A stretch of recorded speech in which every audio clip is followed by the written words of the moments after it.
गरुड़ पुराण का जो श्रवण का फल है, हमने 16 अध्याय के बारे में आपको सुनाया, आपको पढ़ाया, आपने अच्छे से समझा उनको। तो हमाने हमने आपको पढ़ाया, आपने सीखा, आपने सुना, तो हमें और आपको जो श्रवण है करने का जो फल है वो अभी क्या मिलता है?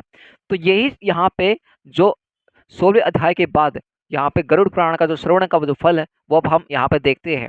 तो भगवान नारायण भगवान विष्णु जी क्या कहते हैं गरुड़ जी से, हे ताक्षरे, इस प्रकार मैंने औदर्व देहिक कर्तव्य के विषय में सब कुछ कह दिया है। जितने भी औदर्व देहिक जी जो क्रियाएं हैं, जो यहाँ पे अंतिम संस्कार के द्वारा क्रियाएं, नरक लोक की जो यातना क्रियाएं, मोक्ष धर्म कैसे होता है, मनुष्य का जन्म कैसे होता है, रजस्वला कैसे होती है, रजस्वला से स्त्रियां कितने दिन में शुद्ध होती हैं, एक उत्तम कुल, एक उत्तम पुत्र कैसे किस प्रकार जन्म लेता है, एक एक माँ के पेट में जो गर्भ में जो बच्चा रहता है वो किस प्रकार भगवान को किस प्रकार भगवान को याद करता है, किस प्रकार भगवान को याद करता है, और फिर वो भगवान को याद करके वह फिर भगवान से प्रण ले लेता है कि भगवान मैं आपका भजन करूंगा। ऐसे यहाँ पर गरुड़ पुराण में बहुत से ऐसे भगवान ने श्लोक कहे हैं, भगवान ने ऐसे समझाया है, अपने भक्तों को समझाया है, गरुड़ भगवान जी को बता बता के समझाया है कि मनुष्य जन्म ही ऐसा जन्म है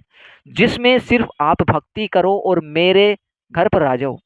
और ऐसा नहीं है कि मेरा घर किराए का घर है मनुष्य लोक की तरह, नहीं, मेरा घर कोई किराए का नहीं, परमानेंट, कोई जाने का जरूरत नहीं है, यहाँ से यहीं रहना मेरे पास।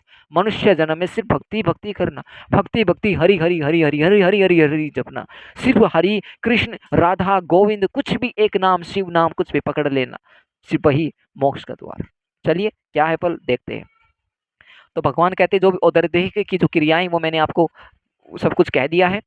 जो मरण सोच में जो मरण का जो सोच होता है, क्रियाएं होती, तो जो 10 दिन के अंदर इसे सुनकर व्यक्ति क्या होता है, सभी पापों से मुक्त हो जाता है।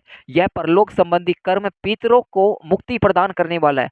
अब आपने पढ़ा, आपने सुना, मैंने आपको पढ़ाया, आपके पितर और हमारे पितर जो भी है, ठीक है, तो वे जो पितर हैं तो वे है ना, सभी है ना, पितरों को मुक्ति प्रदान करने वाला है।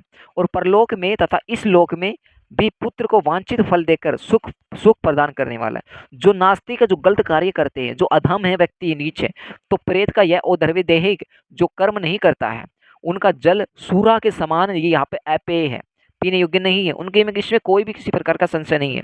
देवता तथा पितरगण उसके घर की ओर नहीं देखते, अर्थात दोनों की जो कृपा दृष्टि है उन पर नहीं होती, और उनके पितरों के कोप से पुत्र पौत्रादि की भी दुर्गति होती है।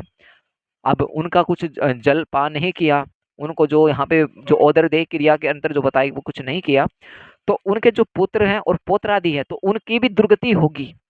तो प्रेत क्रिया के बिना ब्राह्मण क्षत्रिय वैश्य शूद्र इतर जनों को भी चांडाल के समान समान समझना चाहिए। जो इस पुण्यप्रद प्रेत कल्प को सुनता और सुनाता है वे दोनों ही पाप से मुक्त होकर दुर्गति को नहीं प्राप्त होता।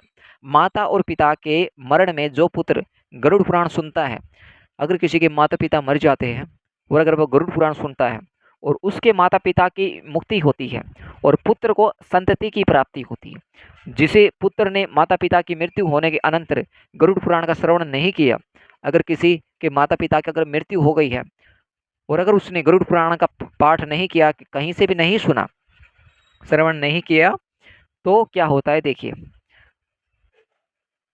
तो यहाँ पे श्रवण नहीं किया तो उसे गया श्राद्ध नहीं किया, वर्षोत्तर श्राद्ध नहीं किया, मासिक तथा वार्षिक श्राद्ध नहीं किया, वह कैसे पुत्र कहा जा सकता है?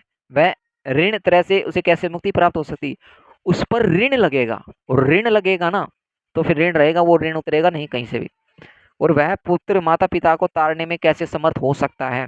इसलिए सभी प्रकार के प्रयत्नों को करके धर्म अर्थ काम तथा मोक्ष रूप जो पुरुषार्थ चतुष्ट देने वाले सर्वाधिक दुख को विनाश करने वाले जो गरुड़ पुराण है उसको अवश्य सुनना चाहिए। यह जो गरुड़ पुराण है यह पुण्यप्रद और पवित्र और तथा पापनाशक है, पापों को काटने वाली है, सुनने वालों की कामनाओं को पूर्ण करने वाली है। अतः सदा ही इसे सुनना चाहिए। इस पुराण को सुनकर ब्राह्मण है विद्या प्राप्त करता है, क्षत्रिय है वो पृथ्वी को प्राप्त करता है, और जो वैश्य है वह धनाढ्य होता है, और जो शूद्र है वो पातकों से शुद्ध हो जाता है।